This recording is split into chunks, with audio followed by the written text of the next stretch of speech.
हाय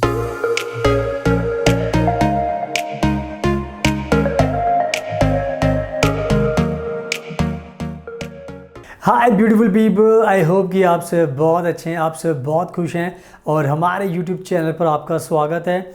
आज की वीडियो में हम बात करेंगे एक ऐसी कंट्री के टूरिस्ट वीज़ा के बारे में। अगर आपको इस कंट्री का वीज़ा मिल गया तो उसके बाद आपको किसी भी दूसरी बड़ी कंट्री का वीज़ा आसानी से मिल सकता है। और मैं बात कर रहा हूँ बहुत ही अच्छी कंट्री जापान के बारे में। जापान दुनिया की एक बहुत ही अच्छी कंट्री है एंड बहुत लोगों को नहीं पता होता कि जापान का जो पासपोर्ट है वो दुनिया में नंबर 1 पासपोर्ट है। नंबर 1 पासपोर्ट होने का मतलब ये है कि अगर आपको यहाँ का वीज़ा मिल जाता है, जो दूसरी कंट्री होती है उनको आपको वीज़ा देने में कोई भी दिक्कत नहीं होती। इसलिए मैंने आपको कहा है कि अगर आपको बड़ी बड़ी दूसरी कंट्रीज़ में जाना है तो सबसे अच्छा है कि आप जापान का टूरिस्ट वीज़ा ले सकते हो एंड उसके बाद आपके सारे जो बड़ी कंट्री के सपने पूरे हो सकते हैं। एंड इसमें मैं आपको एक गुड न्यूज़ भी देने वाला हूँ, स्पेशली हमारे इंडिया के लोगों के लिए जिनको जापान जाना है, बिकॉज जापान ने भारत के लिए एक नया रूल बनाया है जो मैं आपको वीडियो में आगे बताऊँगा। तो मैं आज की वीडियो में आपको पूरा का पूरा जापान का टूरिस्ट वीज़ा का प्रोसेस बताऊँगा, कितनी इसकी फ़ीस होती है, कैसे आपको अप्लाई करना होता है एंड क्या इसका बेनिफिट मिलता है एंड बहुत सारी चीज़ें बताऊंगा ताकि उससे आपको आज पूरी नॉलेज मिल जाएगी। एंड उसके बाद अगर आप भी जापान का वीज़ा अप्लाई करोगे तो आपको दूसरी कंट्री का वीज़ा मिलना आसान हो जाएगा। एंड हम भी जापान का tourist visa, visitor visa, business visa लगाते हैं। तो अगर आपको जापान का टूरिस्ट वीज़ा चाहिए तो आप हमें भी कॉन्टैक्ट कर सकते हैं। नंबर आप अपनी स्क्रीन पर देख सकते हैं एंड हमें कॉन्टैक्ट कीजिए, हमारी टीम को, हम आपकी पूरी मदद करेंगे ताकि ये जापान का टूरिस्ट वीज़ा आपको आसानी से मिल जाए। सो आप हमारे इंस्टाग्राम के अकाउंट को फॉलो कर लीजिए एंड साथ में अगर आप पहली बार हमारा चैनल देख रहे हो तो प्लीज़ इसको सब्सक्राइब करना मत भूलना, बिकॉज हम ऐसी इन्फॉर्मेटिव वीडियोज़ बनाते रहते हैं जिससे आपकी काफ़ी नॉलेज बढ़ती है। So now without wasting further time let's get started. So now video के स्टार्टिंग में सबसे पहले मैं जापान के बारे में आपको थोड़ा सा बताना चाहता हूँ ताकि उससे आपको काफ़ी नॉलेज मिलेगी। तो जापान, जैसे मैंने बताया है कि दुनिया की नंबर 1 कंट्री है जिसका पासपोर्ट नंबर 1 पासपोर्ट है। एंड जापान की जो टोटल पॉपुलेशन है वो है 12 करोड़, 12.5 करोड़ के करीब इसकी पॉपुलेशन है। एंड जापान के ऑलमोस्ट 9 स्टेट्स हैं। 9 स्टेट्स में जो टोक्यो है हम सब जानते हैं वो यहाँ की कैपिटल सिटी है।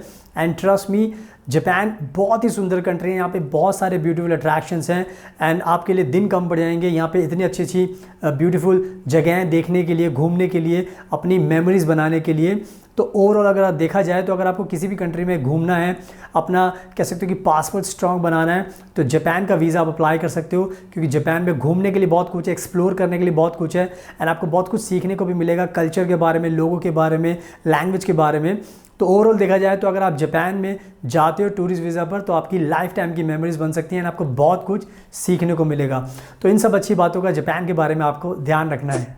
अब मैं आपको देता हूँ एक बहुत ही गुड न्यूज़ जो हमारे भारत के लोगों के लिए जापान ने स्पेशली अनाउंस की है एंड वो भी टूरिस्ट वीज़ा को लेकर।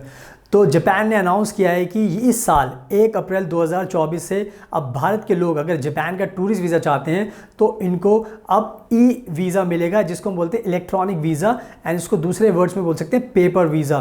तो यानी कि अब आपको ज़्यादा झंझट पालने की ज़रूरत नहीं है, आप ये वीज़ा अप्लाई करके आपको एक पेपर वीज़ा मिलेगा एंड उसको दिखाकर आप ईजिली ट्रैवल कर सकते हो जापान में। पहले क्या होता था कि पहले जब आप वीज़ा अप्लाई करते थे तो पहले आपका लंबा प्रोसेस हुआ करता था एंड साथ में आपके पासपोर्ट पर स्टिकर लगता था जापान का टूरिस्ट वीज़ा का, जो जापान ने हमारे भारत के अच्छे रिलेशन के साथ ये जो सिचुएशन थी उसको ख़त्म कर दिया है। अब चीज़ों को बहुत ज़्यादा आसान बना दिया है। तो जितने भी हमारे भारत के लोग घूमने जाना चाहते हैं तो जापान को आप पहली कंट्री में रख सकते हैं, बिकॉज जापान खुद चाहता है कि भारत के लोग ज़्यादा से ज़्यादा नंबर में यहाँ पे टूरिज़्म के लिए आएँ, ताकि जापान को भी फ़ायदा होगा एंड भारत के लोगों को भी काफ़ी कुछ सीखने को मिलेगा।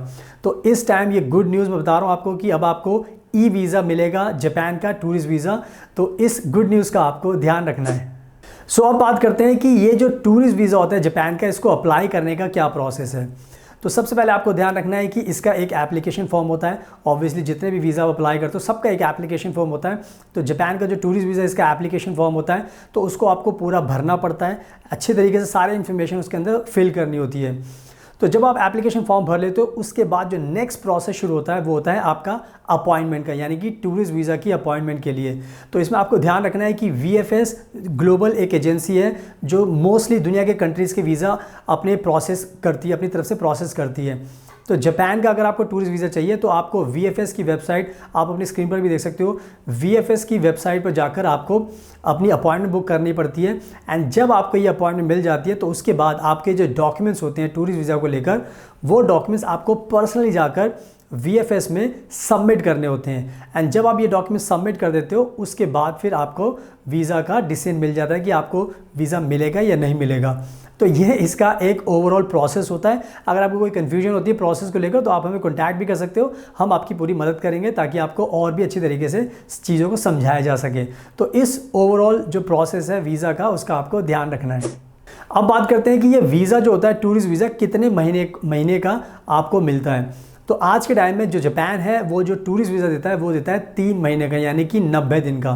तो भारत के लोगों को अगर जाना है, दूसरी कंट्री के लोगों को भी जाना है, तो आप 90 दिन का टूरिस्ट वीज़ा अप्लाई कर सकते हो। तो 3 महीने का आपको टाइम मानकर चलना होगा।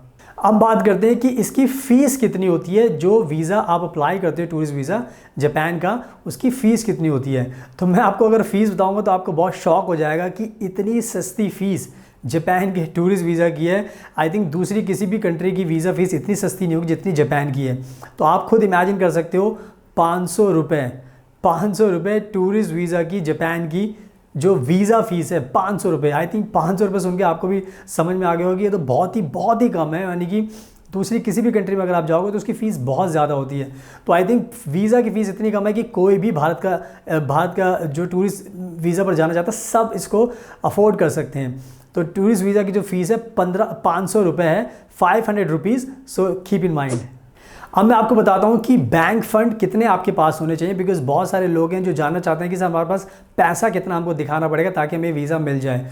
तो आज के टाइम में अगर आपको टूरिस्ट वीज़ा पर जापान में जाना है तो कम से कम भी आपके पास मिनिमम 1 लाख रुपए तो बैंक अकाउंट में होने चाहिए। 1 लाख रुपीज़ बैंक अकाउंट में होंगे तो वीज़ा मिलने में आसानी होगी। बट अगर आपके पास 1 लाख से ज़्यादा पैसा है, 1.5 लाख है, 2 लाख है, 2.5 लाख, 3 लाख, 4 लाख, 5 लाख, जितना भी 1 लाख रुपए से ज़्यादा आपके पास बैंक बैलेंस है वो बहुत ही अच्छी बात है, क्योंकि जितना ज़्यादा पैसा होता है उतना ही एम्बेसी को यकीन होता है कि अब आपके पास पैसा है तो कोई ज़्यादा आपको दिक्कत नहीं होगी, आप वहाँ पर जाओगे, घूमकर वापस अपनी कंट्री में आ जाओगे। तो बहुत अच्छे तरीके से मैंने समझा दिया, 1 लाख रुपये तो मिनिमम होना चाहिए, उससे ज़्यादा जितना भी होगा उतना और भी अच्छी बात है। तो बस इसका आपको ध्यान रखना है। अब बात करते हैं कि जो जापान का टूरिस्ट वीज़ा होता है उसका प्रोसेसिंग टाइम कितना होता है, बिकॉज़ बहुत सारे लोग ये भी जानना चाहते हैं कि कितने टाइम के बाद कितनी जल्दी हमें वीज़ा मिल सकता है। तो जापान के अगर हम टूरिस्ट वीज़ा के प्रोसेसिंग टाइम की बात करें तो जापान वीज़ा देने में काफ़ी तेज़ी दिखाता है, स्पेशली इंडिया के लोगों के लिए। तो अगर हम प्रोसेसिंग टाइम का बात करें तो 15 दिन में भी आपका टूरिस्ट वीज़ा आ जाता है। अगर आपका सब कुछ सही होगा तो 15 दिन से पहले भी आपका वीज़ा आ सकता है। बट अगर कुछ थोड़ी सी इशू होगा, डॉक्यूमेंट में कुछ कमी होगी तो 15 दिन से ज़्यादा बढ़ भी सकता है। तो कहने का मतलब ये है कि वीज़ा प्रोसेसिंग टाइम काफ़ी फास्टर है। 15 दिन का आपको टाइम मानकर चलना पड़ेगा। 15 दिन में आपका डिसीजन आ जाता है टूरिस्ट वीज़ा पर। तो प्रोसेसिंग टाइम का भी 15 दिन का भी आपको ध्यान रखना है। सुनाओ, आई होप कि मैंने बहुत अच्छे तरीके से आपको समझा दिया है। तो अगर आपको किसी भी कंट्री में जाना है तो सबसे पहले आप जापान का टूरिस्ट वीज़ा लगाइए, बिकॉज़ ये जो टूरिस्ट वीज़ा मिलेगा आपको ये बहुत ही वैल्यूएबल होगा। इससे आपका पासपोर्ट काफ़ी स्ट्रॉन्ग बनेगा। एंड जब दूसरी कंट्री का वीज़ा लगाओगे तो उसका वीज़ा मिलना भी आसान होगा, बिकॉज़ अगर आप जापान में ट्रैवल कर चुके हो तो दूसरी कंट्री को समझ में आएगा कि ये दुनिया की नंबर 1 ऐसी कंट्री जिसका पासपोर्ट नंबर 1 है। तो बेनिफिट बहुत ज़्यादा इसके मिलने वाले हैं, आपका पासपोर्ट बहुत स्ट्रॉन्ग हो जाएगा। सो आई थिंक मैंने बहुत अच्छे से समझा दिया। तो अब आप इस वीज़ा को अप्लाई कीजिए। अगर आपको कोई दिक्कत आती तो आप हमें कॉन्टैक्ट कीजिए। हमारे नंबर आप देख सकते हो स्क्रीन पर। हमारी टीम आपकी हेल्प करेगी, आपको ये वीज़ा दिलाएगी। टूरिस्ट वीज़ा और भी वीज़ा दिला सकते हैं, visitor visa, business visa, student visa. तो जापान के हम सारे वीज़ा अप्लाई करते हैं। तो कोई भी वीज़ा आपको चाहिए तो आप हमारी टीम को कॉन्टैक्ट कर सकते हैं। एंड प्लीज़ हमारा ये इंस्टाग्राम का अकाउंट ज़रूर देखना, फ्यूचर अब्रॉड 25। आप देख सकते हैं बहुत सारी कंट्रीज़ में विजिट करते रहते हैं। बहुत सारी कंट्रीज़ की वीडियोज़ एंड पिक्चर्स हमने डाली हुई है। तो अगर हम खुद ट्रैवल करते हैं तो आपको भी टूरिस्ट वीज़ा आसानी से दिला सकते हैं। तो हमारे इंस्टाग्राम को फॉलो कीजिए। और अगर आपको ये वीडियो पसंद आए तो प्लीज़ इसको लाइक ज़रूर करना है, शेयर करना और हमारे चैनल को सब्सक्राइब कर लेना ताकि आपको ऐसी यूज़फुल वीडियोस देखने को मिलती रहें। So thank you so much. आपके कीमती टाइम का best of luck and please हमेशा अपना ध्यान रखिए।